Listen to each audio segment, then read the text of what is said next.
Today we'll be looking at the Fête du Dipri Festival, celebrated in Ivory Coast, also known as Côte d'Ivoire. The truth about Africa from Africans.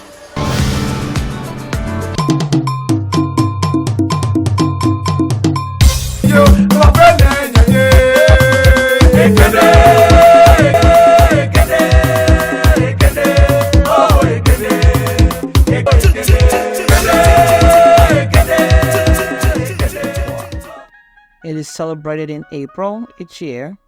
It is held in Gaumont, which is located close to the city of Abidjan. Fête du Dipri marks the founding of the BG people. The role of leading the festivities is handed down from generation to generation through initiation. In 2024, Kofi Ngusan was chosen. He was initiated by his father, who held the power before him. And one day it is expected that Mr. Ngusan will have to initiate his son or younger brother before he passes away.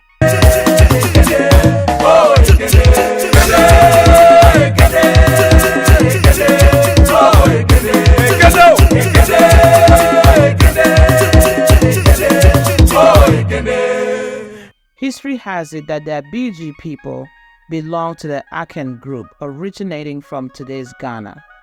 The ancestors of the BG people fled from Ghana during the War of Succession led by the Fantis of Ghana. They fled until they arrived at the Comoa River. An BG ancestor was sacrificed to save the rest of the clan from famine. That's why it is also called Blood Festival, because blood flows from the wounds inflicted on themselves by the men when they're in a trance.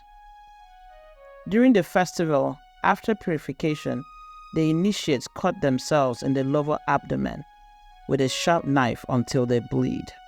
This self-mutilation occurs while the young men are in a trance. The actual start of the festival is announced by the talking drum known as Koko Biakri. On the day of Dipri, no soul is allowed to enter or leave the village, and no one is allowed to have sex on the night of the festival. It is a festival of healing and restoration. Prior to the day of the festival, people are encouraged to settle their differences and make peace with each other.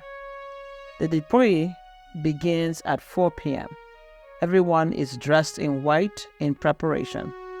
Prior to that, at midnight, the women and children sneak out of their homes in the nude and carry out cleansing rites throughout the village to cleanse it of evil spirits. There are animal sacrifices, and each initiate paint their face with white kaolin powder.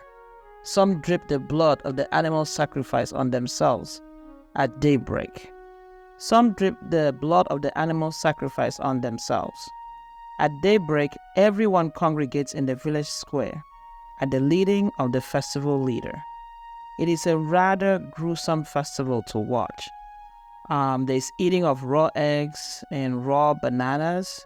It is believed that in the spirit, the raw eggs and the bananas are actually, the eggs are cooked and the bananas are actually ripe. But in the physical, they appear raw and unripe, respectively. As they eat these eggs as they eat the raw eggs and the bananas, the people go into a trance. The initiates go into a trance and they engage in the self-beating and mutilation, which I mentioned earlier. And they do this all the way until they get into a frenzy. As you watch the video, you will notice a lot of the initiates don't even appear to be conscious of themselves or what they're doing. During this festival, the tombs of the dead in the village are lit by candlelights. This frenzy will continue until past midday, until it is called to order by the festival leader, which, like I said, for 2024 is Mr. Kofi Ngusan. Now, if you plan to attend this festival, be sure to arrive at least 2 days before the event, and be sure to have a trusted guide with you.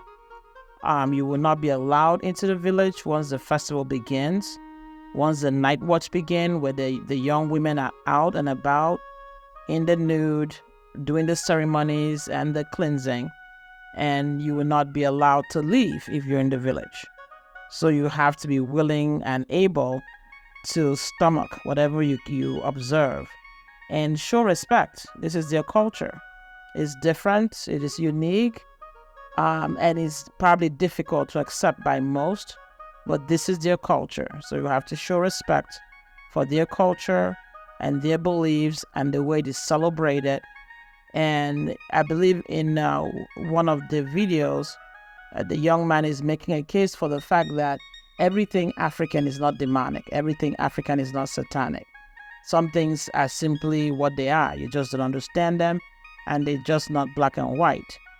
Most Western society would see some of these festivals as barbaric, as demonic, as evil.